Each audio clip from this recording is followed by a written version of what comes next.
Neither of these two things could justly be permitted to happen. So he gave way to her constitution, and proposing that the nation should be no less indebted to him for his absence from the scene than for Hannibal's, he went off into retirement at Liternum. I've seen the house, which is built of squared stone blocks, the wall surrounding the park, and the towers built out on both sides of the house for purposes of defence. The well concealed among the greenery and outbuildings, with sufficient water to provide for the needs of a whole army. And the tiny little bath, situated after the old-fashioned custom in an ill-lit corner, our ancestors believing that the only place where one could properly have a hot bath was in the dark. It was this which started in my mind reflections that occasioned me a good deal of enjoyment as I compared Scipio's way of life and our own. In this corner, the famous terror of Carthage, to whom Rome owes it that she has only once in her history been captured, used to wash a body weary from work on the farm. For he kept himself fit through toil, cultivating his fields by his own labour, as was the regular way in the old days. And this was the ceiling, dingy in the extreme, under which he stood, and this the equally undistinguished paving that carried his weight. Who is there who could bear to have a bath in such surroundings nowadays? We think ourselves poorly off, living like paupers, if the walls are not ablaze with large and costly circular mirrors, if our Alexandrian marbles are not decorated with panels of Numidian marble, if the whole of their surface has not been given a decorative overlay of elaborate patterns, having all the variety of fresco murals, unless the ceiling cannot be seen for glass, unless the pools into which we lower bodies with all the strength drained out of them by lengthy periods in the sweating room are edged with Thasian marble, which was once the rarest of sights, even in a temple, unless the water pours from silver taps. And so far, we have only been talking about the ordinary fellow's plumbing. What about the bathhouses of certain former slaves? Look at their arrays of statues, their assemblies of columns that do not support a thing, but are put up purely for ornament, just for the sake of spending money. Look at the cascades of water splashing noisily down from one level to the next.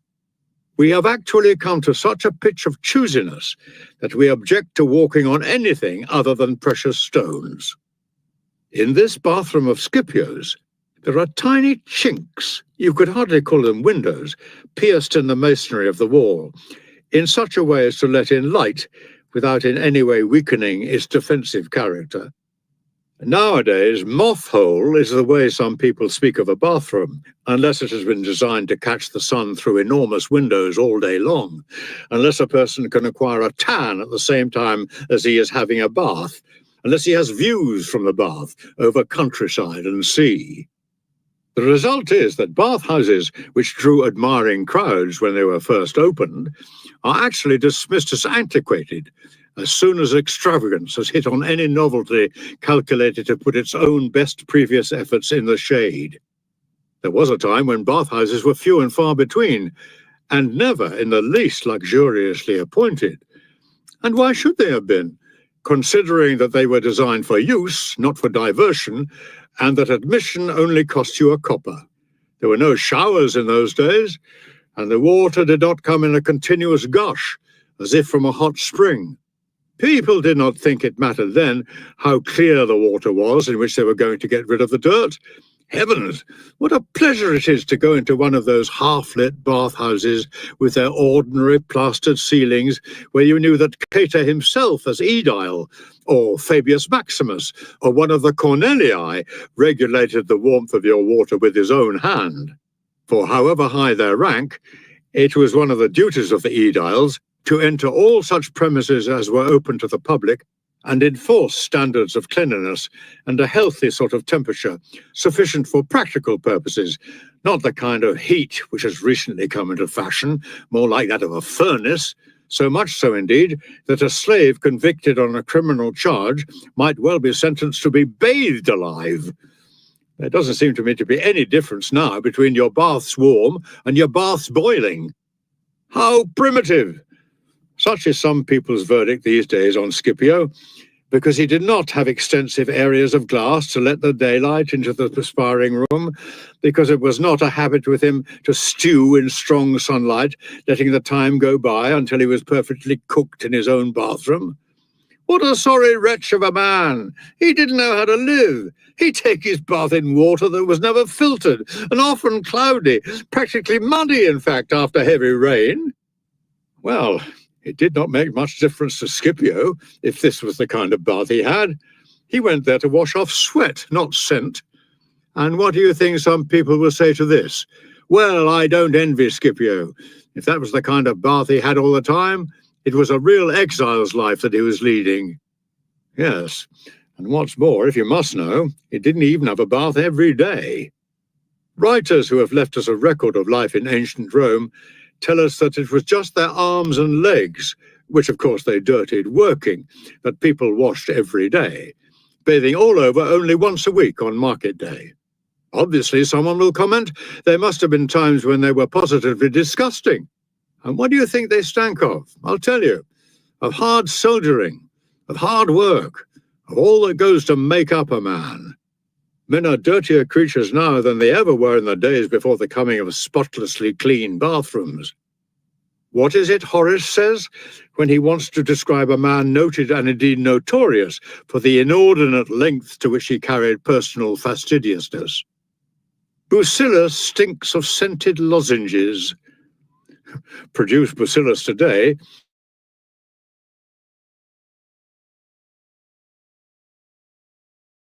with whom Horace contrasted him. For nowadays, it is not even enough to use some scented ointment. It must be reapplied 2 or 3 times a day as a precaution against its evaporation on the person. I say nothing about the way people preen themselves on the perfume it carries, as if it were their own. If all this strikes you as being excessively disapproving, you must put it down to the house's atmosphere.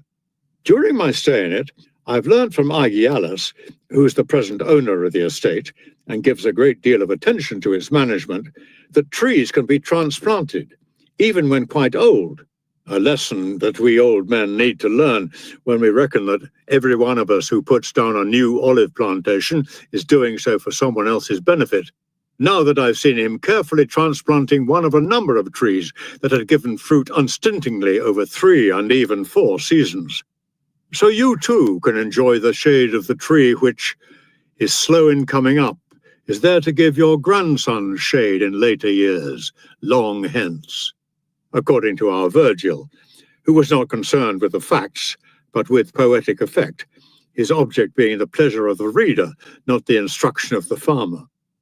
To pick out only one example, let me quote the following passage, which I felt compelled to find fault with today. In spring's the time for sowing beans, then too the crumbling furrows.